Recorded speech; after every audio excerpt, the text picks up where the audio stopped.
Bismillahirrahmanirrahim. Assalamu alaikum. This is Mohammed Akid. Welcome to my channel Next in Lectures. Students, complex number chapter 1 पर discussion जो हमारी जारी है।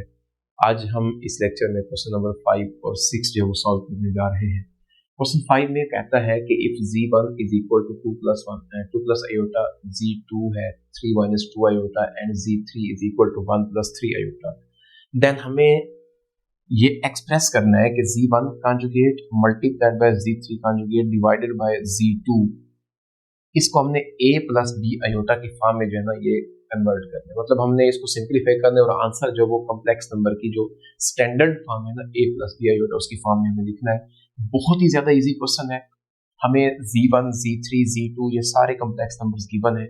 Just हम इस एक्सप्रेशन के अंदर जो है ना वैल्यूज को पुट करेंगे और इसको सिंप्लीफाई करेंगे और आंसर को हमें a प्लस b आयोटा की फॉर्म में कन्वर्ट करना है।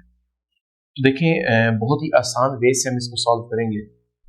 z1 का फर्स्ट ऑफ ऑल मैं कॉन्जुगेट जब लेता हूँ तो हमें पता है कि इमेजिनरी पार्ट का जो है हमें साइन चेंज करना होता है, तो ये आ जाएगा 2 माइनस आयोटा। एंड z3 का भी हमें कॉन्जुगेट रिक्वायर है, तो ये आ जाएगा 1 माइनस 3 आयोटा। तो देखिए हमारे पास एक्सप्रेशन है z1 conjugate multiplied by z3 conjugate and divided by z2। तो मैंने जस्ट इसके अंदर वैल्यूज पुट करनी है 2 माइनस आयोटा जो कि z1 का कॉन्जुगेट है और z3 का कॉन्जुगेट है 1 minus 3 iota divided by z2 की वैल्यू है हमारे पास 3 माइनस 2 आयोटा। स्टूडेंट्स, हम फर्स्ट ऑफ ऑल ना न्यूमरेटर को सिंप्लीफाई कर लेते हैं, जिसमें ये दो कॉम्प्लेक्स नंबर्स जो कि conjugate of z1 and z3 है, इनको मल्टीप्लाई कर लेते हैं और जब इसको मल्टीप्लाई कर लेंगे फिर हमें डिनोमिनेटर को जो है उसको रैशनलाइज करना होगा। तो देखें डिनोमिनेटर जो है ये एज इट इज आएगा 3 माइनस 2 आयोटा।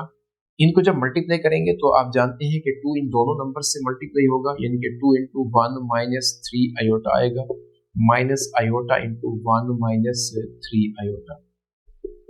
जब हम मल्टीप्लाई करेंगे तो 2 इन दोनों नंबर से मल्टीप्लाई होगा, 2 1 2 माइनस का 6 आयोटा, बाहर माइनस है एक तो मल्टीप्लाई भी करेंगे और साथ ही इसके साइन भी चेंज करते जाएंगे, तो माइनस का आयोटा आएगा जब 1 से मल्टीप्लाई होगा, माइनस माइनस प्लस 3 आयोटा का स्क्वायर और डिनोमिनेटर में 3 minus 2 iota as it is आएगा।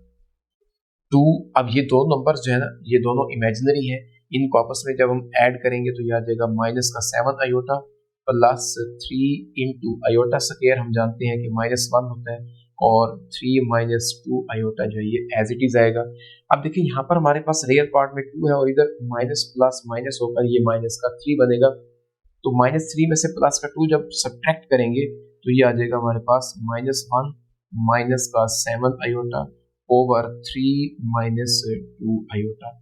अब हमें इसको जो है ना डिनोमिनेटर को रैशनलाइज करना है और उसका एक ही वे है कि हम प्रीवियस क्लासेस 9th के अंदर भी इस टाइप के क्वेश्चन जो है वो सॉल्व कर चुके हैं कि कॉम्प्लेक्स नंबर जब भी डिनोमिनेटर में आते हैं ना हम उसको रैशनलाइज करने के लिए उसके कॉन्जुगेट से मल्टीप्लाई भी करते हैं और उसको डिवाइड भी करते हैं।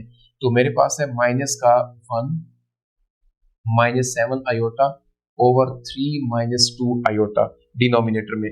तो मैंने इसके जो डिनोमिनेटर में नंबर है ना कॉम्प्लेक्स नंबर, इसके कॉन्जुगेट से मल्टीप्लाई भी कर रहे हैं और उससे हम इसको डिवाइड भी कर देंगे और इसके बाद न्यूमरेटर्स को आपस में मल्टीप्लाई करेंगे और डिनोमिनेटर्स को आपस में मल्टीप्लाई करेंगे। तो देखिए माइनस 1 इन दोनों से मल्टीप्लाई होगा, मतलब 3 प्लस 2 आयोटा माइनस का 7 आयोटा इंटू 3 प्लस 2 आयोटा आ जाएगा। ओवर में जब भी हम कॉन्जुगेट से मल्टीप्लाई डिवाइड करते हैं ना तो डिनोमिनेटर में हमारे पास आइडेंटिटी एक ही है, a plus b into a minus b वाली बनती है, क्योंकि इन दोनों के ना जस्ट साइन में डिफरेंस है ना, नंबर सेम है और मल्टीप्लाई भी हो रहे हैं। तो फर्स्ट टर्म का स्क्वायर माइनस सेकंड टर्म का स्क्वायर, मैं होल का स्क्वायर ले रहा हूँ यहाँ पर, ये हम दे देंगे। अब माइनस 1 से अंदर मल्टीप्लाई करेंगे तो जस्ट साइन चेंज होंगे और कोई चेंज यहाँ पर नहीं आएगा, माइनस 1 इंटू 3 माइनस 3 आ जाएगा एंड माइनस का 2 आयोटा। यहाँ पर भी बाहर माइनस 7 आयोटा है, मतलब माइनस है तो साइन भी चेंज करेंगे और साथ मल्टीप्लाई भी करेंगे। 7 3 21 iota minus plus minus 7 2 14 iota into iota का स्क्वायर हो जाएगा। नीचे 3 का स्क्वायर 9 आएगा माइनस 4 आयोटा का स्क्वायर, क्योंकि इन दोनों को हम सेपरेट स्क्वायर देंगे तो 2 का स्क्वायर 4 एंड आयोटा स्क्वायर। अब देखिए सिमिलरली हम जानते हैं कि आयोटा वाले यानी कि इमेजिनरी पार्ट्स को आपस में ऐड करते हैं और रियल को आपस में, तो माइनस का 3 माइनस 2 एंड माइनस 21, ये आ जाएगा हमारे पास माइनस का 23 iota, minus 14 into iota square की जगह -1, 9 माइनस 4 इंटू आयोटा स्केयर की जगह यहाँ पर भी -1 आएगा। अब ये माइनस का 3 माइनस माइनस ये प्लस होकर 14 बनेगा, तो 14 में से माइनस करेंगे 3 को, तो यहाँ से आ जाएगा हमारे पास 11 माइनस 23 आयोटा ओवर में 9 माइनस माइनस प्लस 4 बनेगा, 4 1 4, तो 9 प्लस 4 ये हमारे पास आ जाएगा 13। अब देखिए हमें अपने आंसर को a प्लस बी आयोटा की फॉर्म में लाना है, तो जस्ट हम क्या करेंगे यहाँ पर इसको फ्रैक्शन जो है ना वो अलग अलग मतलब बटा अलग अलग दे देंगे, जो कि एलसीएम का रिवर्स प्रोसेस है। तो यहाँ पर मैं इसको ऐसा लिख सकता हूँ ना 11 ओवर 13 माइनस 23 ओवर 13 आयोटा, यही हमारे पास इसका सोल्यूशन। क्वेश्चन 6 है, वो कहता है कि if z1 is equal to 2 plus 7 iota and z2 जो है ये हमारे पास है -5 प्लस 3 आयोटा, देन हमें इवेल्युएट करनी है इन मतलब इनकी वैल्यूज को फाइंड करना है। तो बहुत ही ज्यादा इजी है क्वेश्चन, शॉर्ट के तौर पर पेपर में आ सकता है। तो आपको देखिए क्वेश्चन की स्टेटमेंट जो है ना यहाँ से ही अंदाजा हो रहा है कि हमें इसको कैसे सॉल्व करना चाहिए। वो कहते हैं कि 2 के साथ हमने z1 को मल्टीप्लाई करना है और z2 के साथ 4 को मल्टीप्लाई करके फर्स्ट ऑफ ऑल इसको हमने सब्ट्रैक्ट करना है, और जो इसका आंसर आ जाएगा उसके गिर्द आप देखें तो स्ट्रेट लाइंस आपको नजर आ रही हैं जो कि मैग्नीट्यूड को रिप्रेजेंट कर रही हैं। मतलब हमें इसको सिंप्लीफाई करके जो कि मैग्नीट्यूड से इंटरनली हमारे पास जो कॉम्प्लेक्स नंबर्स का डिफरेंस है इनको फाइंड करने के बाद हमें इसका मैग्नीट्यूड फाइंड करना होगा। तो फर्स्ट ऑफ ऑल मुझे यहाँ से क्या करना है 2z1, मतलब मैं यहाँ से 2z1 माइनस 4z2 जो है ये फाइंड करने लगा हूँ। तो 2 as it is into z1 की जगह हम उसकी वैल्यू पुट कर देते हैं 2 प्लस 7 आयोटा, आगे हमारे पास है -4 इंटू z2 की जगह आ जाएगा -5 प्लस 3 आयोटा। सो 2 मल्टीप्लाई होगा तो हमारे पास ये आ जाएगा 4 प्लस 14 आयोटा, बाहर माइनस है तो साइन चेंज हो जाएंगे, प्लस का ये आएगा हमारे पास 20 एंड माइनस का 12 आयोटा। तो स्टूडेंट्स रियल हमारे पास है 4 और दूसरा 20 है, तो ये आपस में ऐड होकर 24 आ जाएगा और प्लस का यहाँ से 2 आयोटा है।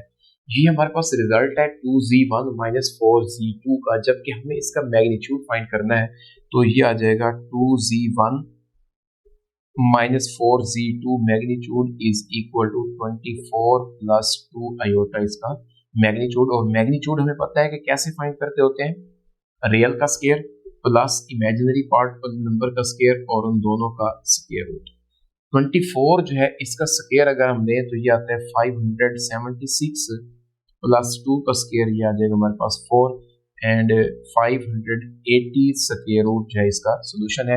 आप इसको मजीद भी सिंप्लीफाई करना चाहें तो कर सकते हैं थोड़ा सा इसको आगे, तो मैं यहाँ पर इसको ऐसे लिख सकता हूँ 4 मल्टीप्लाइड बाय 144। आप इसको 4 को 145 से मल्टीप्लाई करें तो 580 ही आता है। तो जब दो नंबर मल्टीप्लाई हो रहे हो और उनका स्क्वायर रूट कंबाइन हो तो हम उनको सेपरेट स्क्वायर रूट जो वो दे सकते हैं 145 का स्क्वायर रूट। अब 4 स्क्वायर रूट ये हमारे पास आ जाएगा 2 इंटू स्क्वायर रूट ऑफ 145, ये इस पार्ट का सोल्यूशन है। सिमिलरली वो कहते हैं कि सेकंड पार्ट में 3z1 प्लस 2z1 का कंजुगेट है, इसका मैग्नीट्यूड फाइंड करना है। तो बहुत ज्यादा सिंपल है, यहाँ पर भी मैं first of all 3z1 plus 2z1 conjugate जो ये फाइंड करने लगा हूँ। तो 3 इंटू z1 है हमारे पास 2 plus 7 iota plus 2 into 2 plus 7 iota का कंजुगेट, मतलब हमने वैल्यूज पुट की है और अब इसको हम सिंप्लीफाई करेंगे तो ये आ जाएगा 2 plus 7 iota plus 2 into 2 minus 7 iota. Conjugate में हम जस्ट इमेजिनरी पार्ट का साइन चेंज करते हैं। अब इसको मल्टीप्लाई करेंगे और सिंप्लीफाई करेंगे, 3 2 6 प्लस 21 आयोटा प्लस का ये 4 माइनस 14 आयोटा हो जाएगा। तो रियल पार्ट्स को जब हम आपस में ऐड करते हैं तो ये हमारे पास आता है 10 एंड प्लस का 21 में से 14 को माइनस करें तो 7 आयोटा आएगा और ये हमारे पास आंसर है इसका जो 3z1 प्लस 2z1 का कंजुगेट है। हमें इसका मैग्नीट्यूड चाहिए तो यहाँ पर हम लिखेंगे 3z1 प्लस 2z1 का conjugate and magnitude is equal to 10 plus 7 iota का magnitude, this is 10 square plus 7 square and square root, 10 का स्क्वायर 100 प्लस 49 और ये आ जाएगा 149 का स्क्वायर रूट।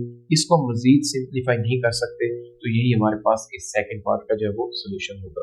ये स्टूडेंट्स पार्ट 4 मैं यहाँ से पिक कर रहा हूँ, थर्ड पार्ट बिल्कुल सेकंड पार्ट के जैसे ही है। कोशिश कीजिएगा कि उसको खुद सॉल्व करें, अगर फिर भी किसी स्टूडेंट से ना हो तो आप पूछ सकते हैं। तो फर्स्ट ऑफ ऑल हम फाइंड करेंगे यहाँ से Z1 प्लस Z2 जो कि हमारे पास है 2 प्लस 7 आयोटा। अब क्योंकि प्लस कर रहे हैं तो इसके साइन कोई भी चेंज नहीं होने, तो फिर भी इसको ब्रैकेट में लिख देता हूँ -5 प्लस 3 आयोटा। तो देखिए 2 plus 7 iota as it is, बाहर प्लस है, साइन चेंज नहीं होने, -5 प्लस 3 आयोटा। अब रियल नंबर्स को आपस में ऐड करेंगे तो ये हमारे पास आ जाएगा माइनस का 3 प्लस का 10 आयोटा। ये हमारे पास रिजल्ट आ गया Z1 प्लस Z2 का। अब हमें तो अपने क्वेश्चन में देखें तो इसका क्यूब चाहिए ना होल का, तो मैं यहाँ पर क्या करता हूँ Z1 प्लस Z2 का जब क्यूब फाइंड करते हैं तो ये आ जाएगा हमारे पास -3 प्लस 10 आयोटा होल का क्यूब। जी स्टूडेंट्स, अब देखिए हमें पता है कि a प्लस बी होल का क्यूब फार्मूला जो है ये क्या होता है। a प्लस बी अगर हम होल का क्यूब फार्मूला देखें तो ये हमारे पास होता है a का cube plus 3a square b plus 3ab का स्क्वायर प्लस b का क्यूब, ये फार्मूला है। तो इस फार्मूला के अकॉर्डिंग हमें इसको जब ओपन करना है तो a के तौर पर यहाँ पर मतलब अकॉर्डिंग टू फार्मूला ये फर्स्ट टर्म एज a है और सेकंड टर्म जो यहाँ पर ये b के तौर पर है। हमें जस्ट इसको इस आइडेंटिटी इस फार्मूला के तहत इसको ओपन करना है और इसको सिंप्लीफाई करना है। तो देखिए -3 का क्यूब आ जाएगा हमारे पास plus 3 into a square, it means कि -3 जो है ये a के तौर पर है तो a का स्क्वायर मतलब -3 का स्क्वायर आएगा और b जो है यहाँ पर ये 10 आयोटा है। फिर क्या आएगा हमारे पास 3 इंटू ए की जगह -3 एंड b की जगह है हमारे पास 10 आयोटा का स्क्वायर प्लस b का क्यूब, इट मीन्स 10 आयोटा का क्यूब। थोड़ा सा इसकी सिंप्लीफिकेशन में आप लोगों ने ख्याल करना है ताकि आपको कैलकुलेशन में जो है वो गलती ना हो। क्यूब ओपन करते हुए फार्मूला लगाते हुए इसकी कैलकुलेशन में तो -3 का क्यूब, अब देखिए बेस माइनस का है और पावर जो है ना इसकी ऑड है। जब भी किसी नेगेटिव बेस की पावर ऑड हो तो आंसर में माइनस में ही मिलता है। तो -3 को जब 3 टाइम मल्टीप्लाई करेंगे तो ये आ जाएगा -27। अब यहाँ पर प्लस का 9 हो जाएगा ना, ये 3 -3 इसका स्क्वायर है 9 एंड 3 27 एंड 27 को 10 से जब मल्टीप्लाई करेंगे तो ये आ जाएगा हमारे पास प्लस का 270 आयोटा।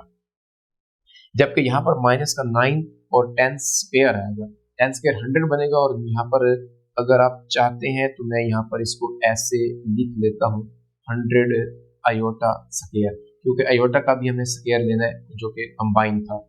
और 10 का क्यूब जब लेंगे तो 10 का स्क्वायर 100 बनेगा और फिर उसको दोबारा 10 से मल्टीप्लाई करेंगे तो ये 1000 आ जाएगा। अगर फिर भी कंफ्यूजन हो तो कैलकुलेटर का इस्तेमाल आप कर सकते हैं, आयोटा की पावर यहाँ से 3 आ जाएगी। तो देखिए माइनस का 27 एज इट इज प्लस का 270 आयोटा ये भी एज इट इज आएगा, माइनस का 9 को 100 से मल्टीप्लाई करेंगे तो ये आ जाएगा 900 और आयोटा स्क्वायर की जगह हमें पता है कि हम -1 पुट कर सकते हैं। सिमिलरली 1000 जो है ये एज इट इज आएगा। अब आयोटा पावर 3 की वैल्यू को तो हमें नहीं पता ना, तो जब भी हमारे पास आयोटा स्क्वायर से हायर पावर आती है तो उसको हम ब्रेक कर देते होते हैं। तो ब्रेक कैसे करेंगे, मुझे क्योंकि पता है आयोटा स्क्वायर की वैल्यू का ना, यहाँ से मैं आयोटा स्क्वायर अलग कर लेता हूँ और आयोटा की पावर 1 जो है ये अलग कर लेता हूँ। मतलब सेम बेसिस जब मल्टीप्लाई होती है तो उनकी पावर ऐड हो जाती है, तो ये दोबारा अगर हम ऐड करना चाहें तो दोबारा वही 3 पावर बन जाएगी। अब इसको मजीद सिंप्लीफाई जब करेंगे तो ये आ जाएगा हमारे पास माइनस का 27 प्लस का 270 आयोटा, माइनस माइनस प्लस हो जाएगा, ये आ जाएगा 900 and plus 1000 into -1 into iota. तो अब देखिए 900 प्लस का है और 27 जो है ये हमारे पास आ चुका है माइनस का, तो इट मींस हमें यहाँ से 900 में से जब हम 27 को माइनस करेंगे तो ये आ जाएगा 873। और 270 आयोटा है, इधर माइनस का 1000 आयोटा आएगा। तो 1000 आयोटा माइनस का है और 270 है, तो यहाँ से जब इसको माइनस करेंगे तो माइनस का बचेगा। 1000 में से 270 को माइनस करें तो ये आ जाएगा हमारे पास 9 में से 2 माइनस करें 730 आयोटा आएगा। तो 873 माइनस 730 आयोटा जो है ये हमारे पास आंसर आ चुका है Z1 प्लस Z2 इस सारे का क्यूब। तो हमें क्या करना है, Z1 प्लस Z2 होल का क्यूब है ये हम फाइंड कर चुके हैं। क्वेश्चन में था कि हमें इस Z1 plus Z2 whole cube का मैग्नीट्यूड फाइंड करना है। तो जब मैं यहाँ पर Z1 plus Z2 whole cube है हमारे पास, इसका मैग्नीट्यूड हम लेंगे तो ये हमारे पास आ रहा है 873 माइनस का 730 आयोटा इसका मैग्नीट्यूड। तो मैग्नीट्यूड फाइंड करने के लिए तुम्हें पता है ना कि हम क्या करेंगे, जो रियल पार्ट है हम इसका स्क्वायर लेंगे प्लस इमेजिनरी पार्ट का भी हम स्क्वायर लेकर और इस सारे का स्क्वायर रूट ले लेंगे। तो जब हम 873 का स्क्वायर लेते हैं तो हमारे पास आ जाता है ये 762129 प्लस 730 का जब हम स्क्वायर लेते हैं तो ये हमारे पास आता है 532900। तो आप मजीद इसको वेरीफाई कर सकते हैं कैलकुलेटर के ऊपर। और इसके बाद जब हम इसको ऐड करेंगे तो ये आ जाता है हमारे पास 1295029, दिस इज स्क्वायर रूट। अब देखें ये 1295029 जो है ये क्यूब बनाया जा सकता है 109 का, यानी कि 109 का क्यूब है और इसके ऊपर क्या आ जाएगा हमारे पास स्क्वायर रूट। अब हमें तो ऊपर स्क्वायर रूट नजर आ रहा है ना, तो मैं यहाँ पर क्या करता हूँ, पावर 2 को अलग करके इसका स्क्वायर रूट अलग ले लेता हूँ एंड 109 का स्क्वायर रूट जो है ये सेपरेट। तो स्क्वायर से स्क्वायर रूट यहाँ से क्या हो जाएगा कैंसिल, इसका आंसर आ जाएगा हमारे पास 109 इंटू स्क्वायर रूट ऑफ 109, जो कि इस फोर्थ पार्ट का जो ये सोल्यूशन है। जी स्टूडेंट्स, उम्मीद है कि आपको ये क्वेश्चन नंबर 5 और 6 ये समझ आया होगा। अगर आपको क्वेश्चन समझ आ रहे हैं तो आपसे एक रिक्वेस्ट है कि आप मेरे चैनल को ज़रूर सब्सक्राइब कीजिए और दोस्तों में शेयर कीजिए, ताकि आपके साथ साथ दूसरे स्टूडेंट्स का भी जो है वो फायदा हो सके। फिर भी अगर किसी स्टूडेंट का कोई क्वेश्चन हो तो ज़रूर पूछिएगा। नेक्स्ट लेक्चर के लिए इंशाल्लाह दोबारा इस चैनल पर मुलाकात होगी, तब तक के लिए अल्लाह हाफिज़।